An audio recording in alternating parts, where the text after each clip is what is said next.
l'importance de l'allumage des bougies, ou peut-être au début. Et c'est le Rambam nous fait dans Parashat Baalot.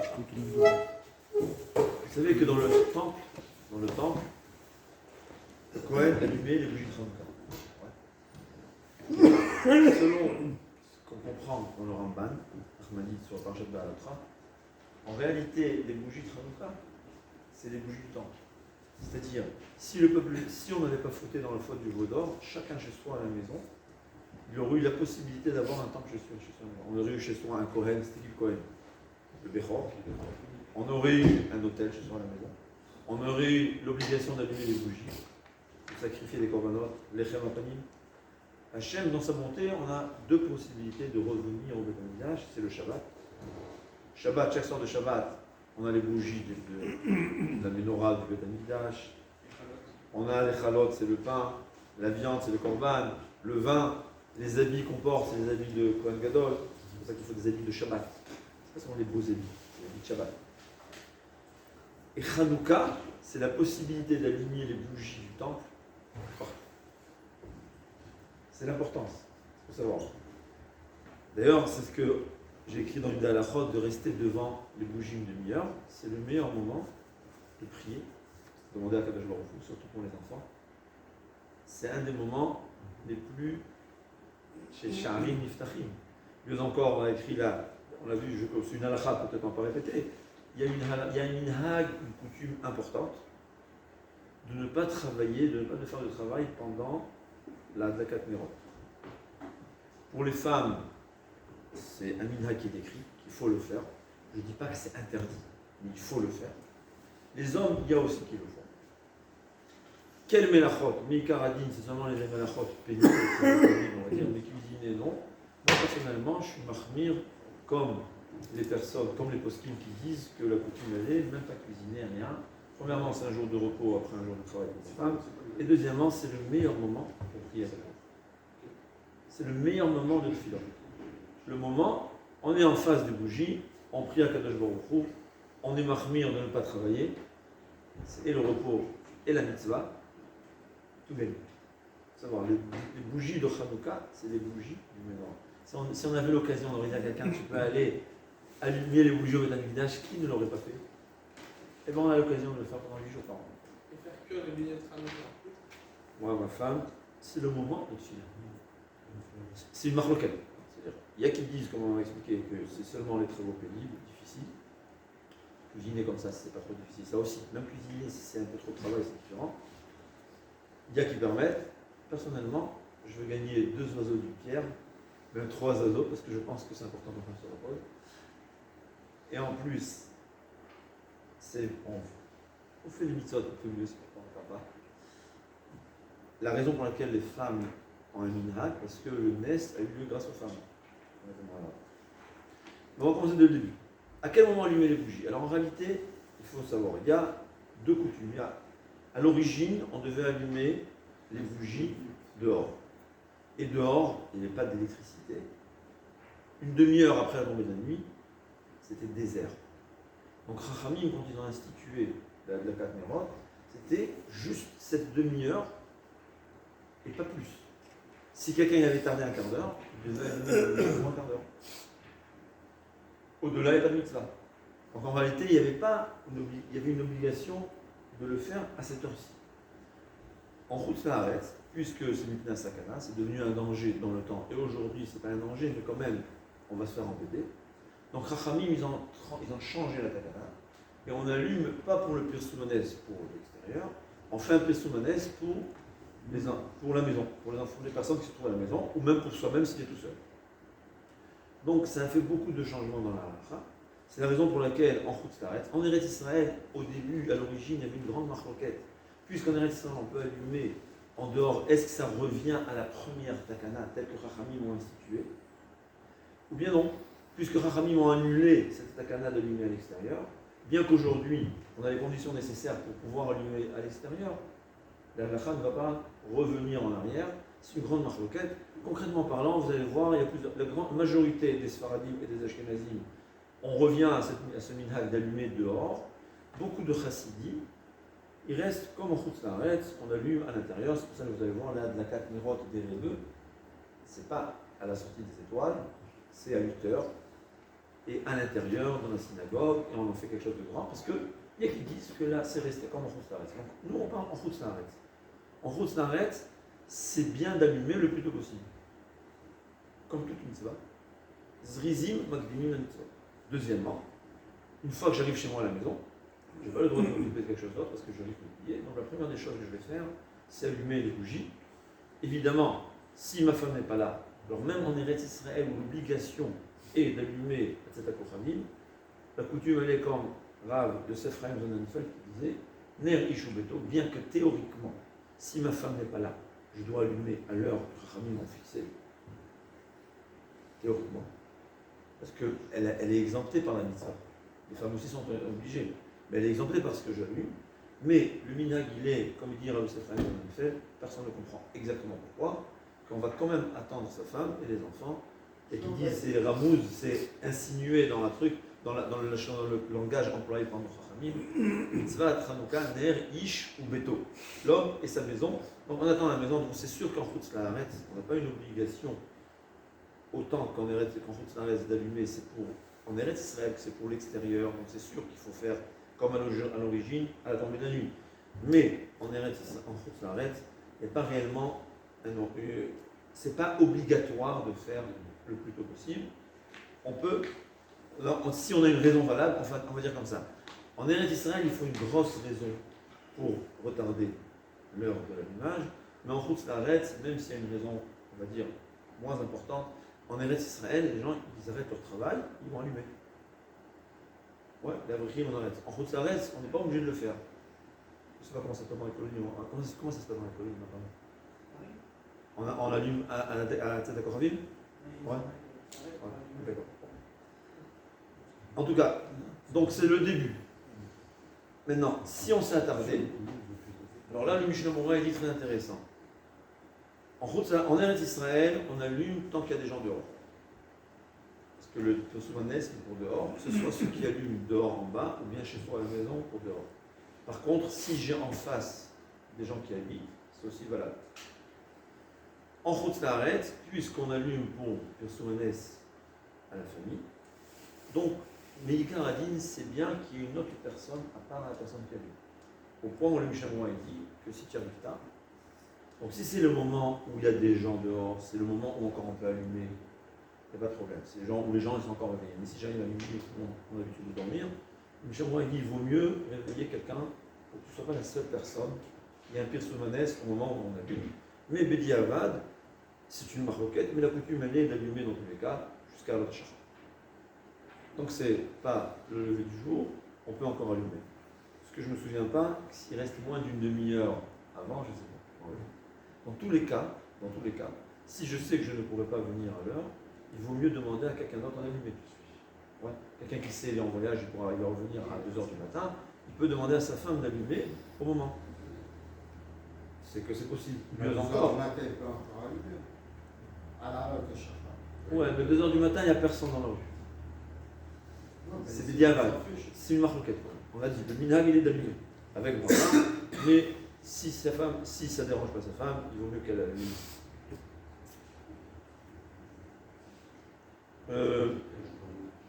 Si quelqu'un, par exemple, il est en voyage, il sait qu'il ne pourra pas revenir, il y a à partir de Plag Hamikra. Dès Plag Hamikra, on peut allumer. Je sais que je vais devoir voyager, je serai en voyage, je n'ai nulle part où allumer. Dès Plag Hamikra, on peut allumer les bougies. Motzei Shabbat, il y a différentes coutumes. En tout cas, le minhag, après ça, moi j'ai dit que le minhag, il est d'abord la Havdalah, et après l'allumage des bougies. Comment on fait en France, je ne sais pas. C'est comme ça. Ouais, très bien. Où on allume. Hein? Ouais, c'est bon, c'est bon. Où on allume. Alors, en Eretz Israël, on allume dehors. L'idéal, c'est entre 3 tfachim et moins de 10 tfachim. Pourquoi? Parce que on voit que c'est pas fait ça pour l'illuminer. Peut-être qu'aujourd'hui on fait moins attention à ça parce que de toutes les façons, qui est-ce qui va se faire éclairer par les bougies? Mais quand même, se dire on fait moins attention à ça. Par contre, mettre à terre vraiment, c'est un problème. Il faut au moins 24 cm, 3 tfachim. Et commencer, si c'est au-dessus de 20 amot, donc 9,6 mètres, c'est pas valable. Mais évidemment, si j'habite à l'étage, on va calculer d'après le sol dans lequel je suis. Mais quand on fait une Nadlaka dans la rue, il ne faudra pas une grande Chanoulia, ça. Sinon, Chabad aurait fait 36 parce que c'est grande qu'elle aurait fait. Mais donc c'était.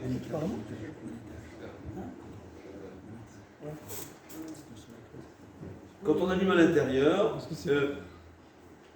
normalement on allume à l'extérieur à gauche de la porte, comme ça il y a à droite la mezouza et à gauche la Chanoukia.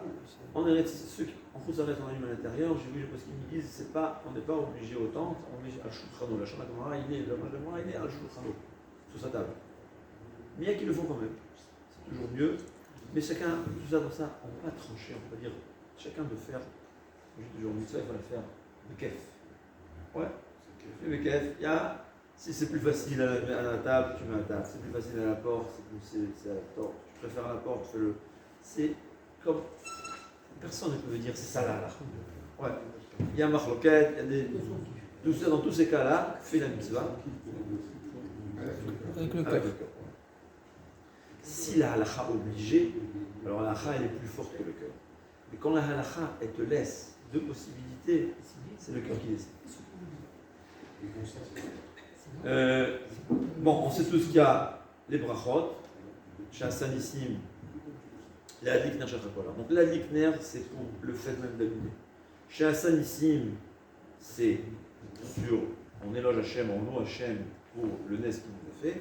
Et chez Rianou, ce qu'il faut savoir, que chez Rianou, évidemment, on le fait la première fois seulement, mais si on l'a oublié, on a jusqu'au 8e jour, par contre, c'est seulement au moment où on allume les bougies pour pouvoir le faire. Donc on peut se rattraper sur chez Rianou, mais au moment où on allume les bougies.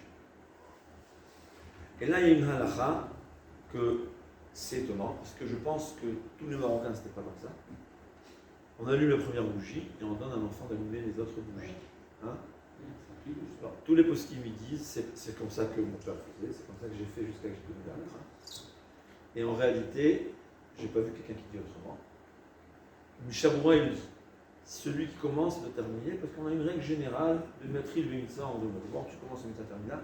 Là, si on avait la mitzvah de chinour, c'est possible que chinour, éduquer ses enfants, c'est au même niveau que maîtrise de mitzvah en deux mots. Mais quand un enfant il n'est pas atteint, il n'est pas encore adulte, au fait, ça s'appelle que la mitzvah n'a pas été accomplie. Bon, c'est vrai que la Nikar mitzvah, c'est une bougie, mais le hidour, un enfant ne veut pas être mon chabiar, il peut être mon envoyé. Alors, je ne sais pas, peut-être c'est. Quelqu'un qui a le même client que toi, quand tu lui vas pas. Non, quelqu'un qui a le même. Un adulte, c'est Amatril le mitzvah. C'est un autre adulte, tu commences à mitzvah terminer. Et ça, si j'avais l'obligation d'éduquer mon enfant qui a 15 ans, alors peut-être je peux lui donner.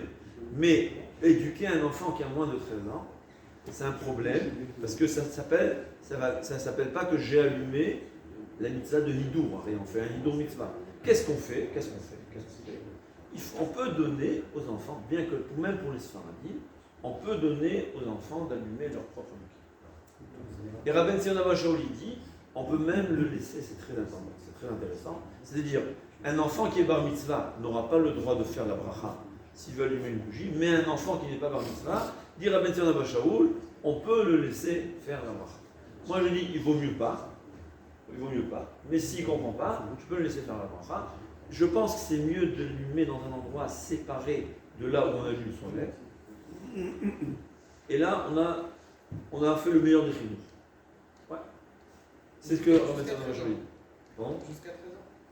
13 ans, il aura déjà plus le droit de faire la bracha, et c'est possible que c'est pas bien d'allumer. Je ne sais pas. J'ai pas vu que Rabben dit que c'est assourd d'allumer pour un adulte. Il n'a pas dit assourd. Mais bracha, c'est sûr qu'il pourra le faire.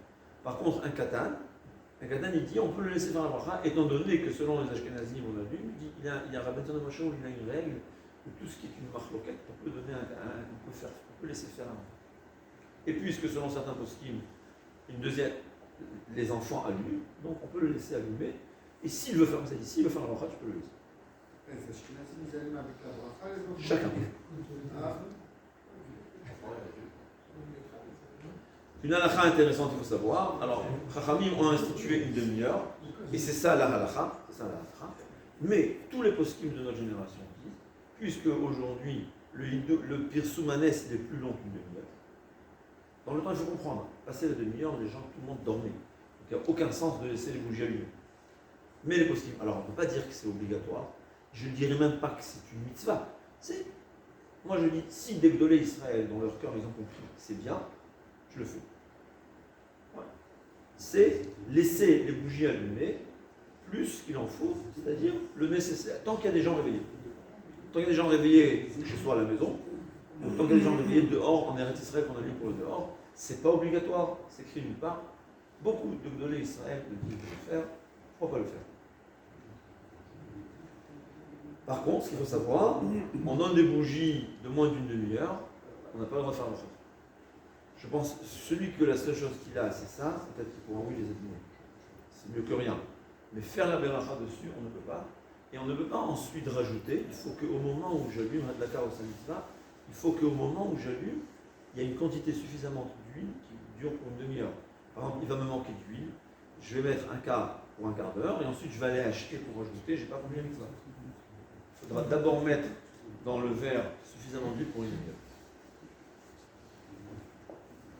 La elle est que aussi on dit Hadlaka osa mitzvah, kapta et nazou. Là, si j'ai allumé une bougie, ça s'est éteint, c'est pas grave.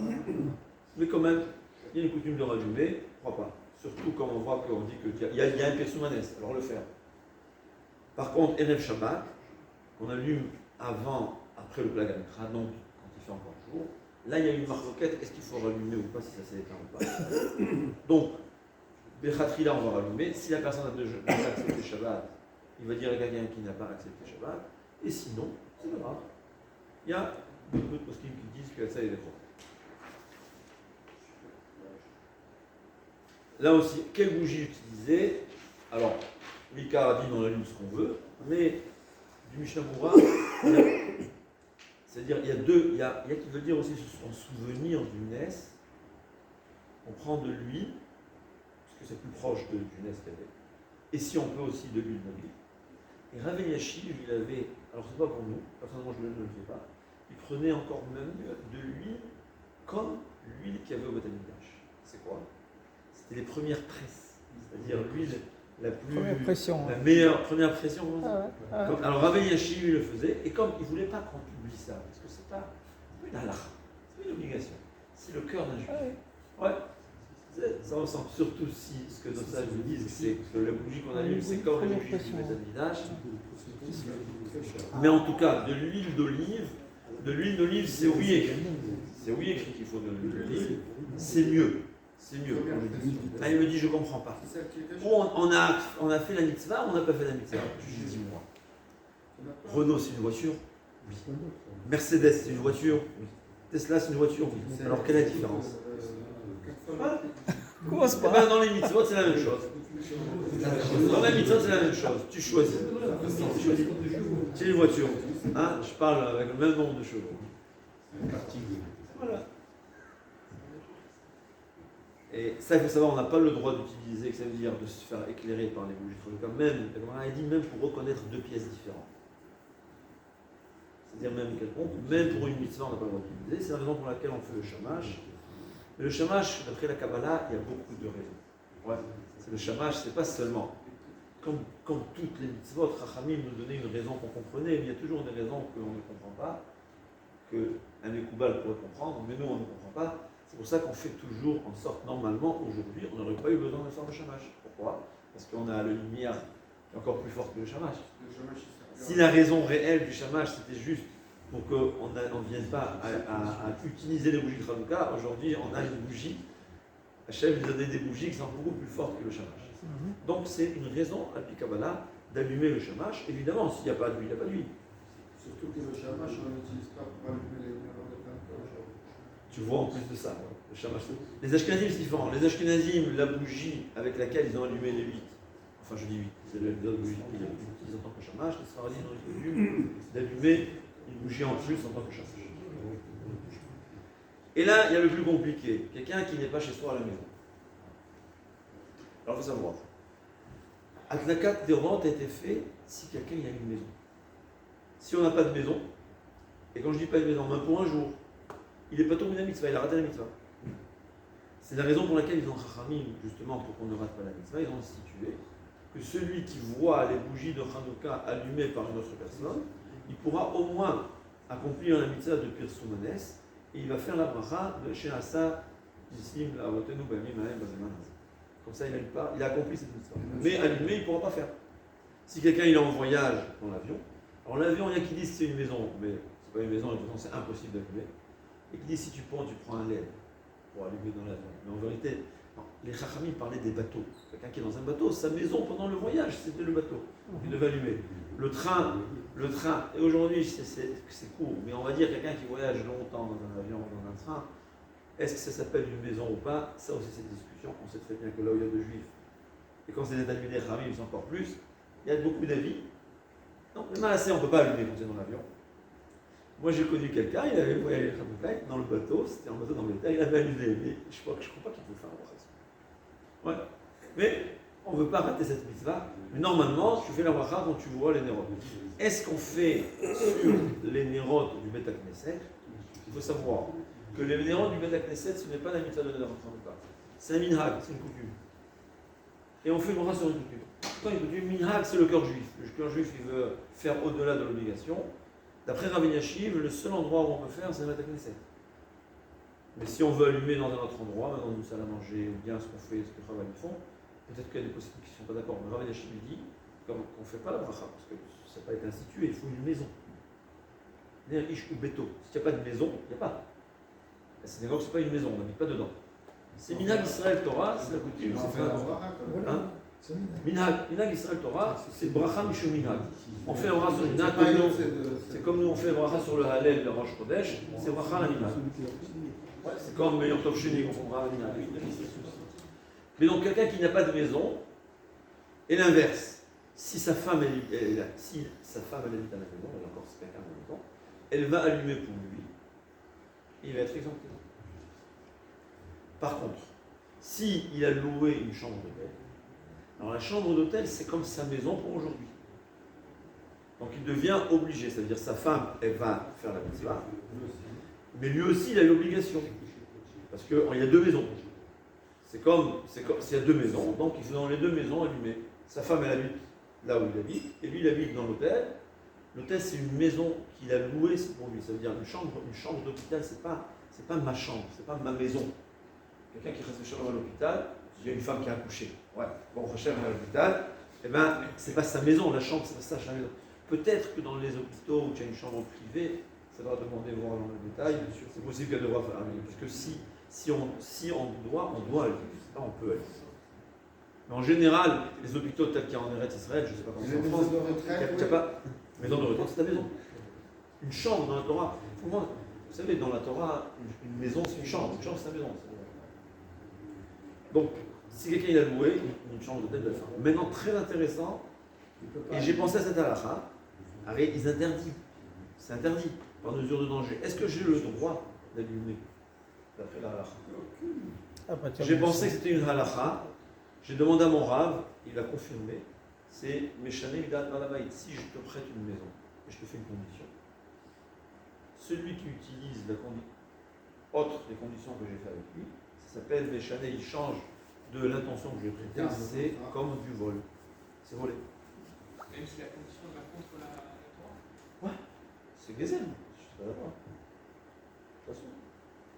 C'est pas contre la Torah, il veut pas. D'abord, d'ailleurs, ici, pourquoi? Ils ont raison. Je pense que c'est assourd. On va dire ça. Pour deux raisons. Premièrement, c'est du vol. D'ailleurs, je me suis rappelé, je ne sais pas si c'est bien de raconter ça en public, mais je remercie Hachem. J'étais cet été à l'hôtel et j'ai tout prévu. Le vin, les bougies et tout. J'arrive pour allumer, j'ai oublié les allumettes. J'ai pas allumé. C'était à l'hôtel. Et quand j'ai fait cette halakha, je me suis dit, Baruch Hachem, je me relais pitié de moi. Moi, je croyais gagner une mitzvah. Moi, je croyais gagner une mitzvah en allumant. Pour moi, j'ai cru rater la mitzvah de la Dakat Nerot. Alors, la Dakat Nerot, Mikar a dit, on l'a accompli parce qu'il y a la lumière. Il suffit qu'il y ait une lumière des toilettes que tu peux ouvrir et qui va éclairer la chambre.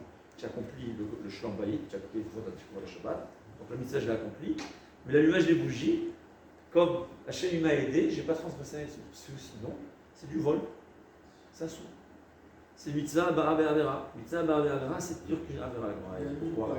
Moi, il dit c'est quoi mitzvah bara be'avera? C'est comme si quelqu'un il a volé les habits du roi et il se présente devant le roi avec les habits qu'il a volés. C'est encore pire que quelqu'un qui vole et il s'en va à 2000 km. C'est mitzvah bara be'avera. Dans l'hôtel, il y a encore une raison. C'est-à-dire, même si je me permettrais d'allumer dans un hôtel, c'est à la première condition de rester présent tout le temps d'allumage des bougies et surveiller les bougies. Parce que malheureusement, Des accidents. et le leket yosher, très intéressant. Le leket yosher, dit que pour les mitzvot, on doit prendre plus de précautions que pas pour les mitzvot. Chez moi, Il dit par exemple, il parle des bougies de Hanouka. Il dit que dans les bougies de Hanouka, il faut faire une précaution que ça ne fasse pas un incendie. Le leket yosher, c'était un élève du Touma de Deshem, c'est un richon. Je ne sais pas si ça vous dit quelque chose, mais non, je ne connais pas les dates. C'est un des rishonim. Il dit, on voit que, vous savez pourquoi on trempe la chassa dans le charoset? Et moi, il dit parce qu'il y avait un poison qui va mourir de cette charoset. Demande le leket yosher. Alors pourquoi Chachamim ils ont institué de tremper la chassa dans la charoset seulement quand tu manges la chassa, le lait, la seder?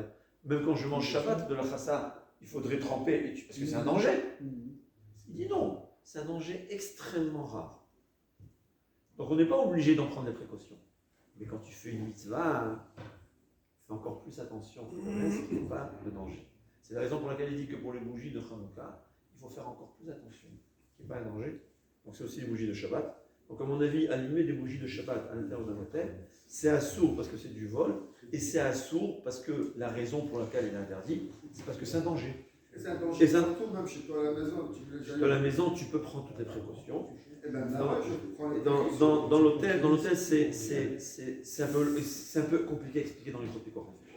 Un Chotpikor Nefesh, quand c'est quelque chose de public, c'est quelque chose.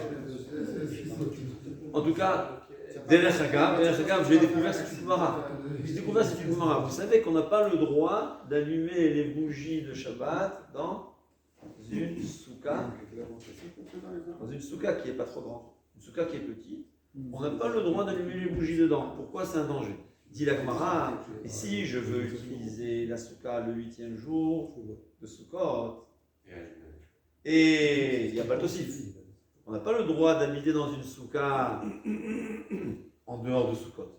Comment je vais faire un signe pour faire remarquer que cette souka, ce n'est pas une souka de mitzvah?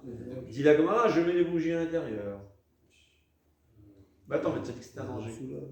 La réponse, elle est, si c'est une souka de mitzvah, je dois prendre une précaution que ce n'est pas un danger, donc je ne vais pas faire entrer les bougies dedans. Et si ce n'est pas une souka de mitzvah, j'ai le droit de prendre le risque extrêmement lointain. Non, voilà un risque qui est réel. Si c'est un risque réel, c'est dans tous les cas assourd, ça c'est shalom.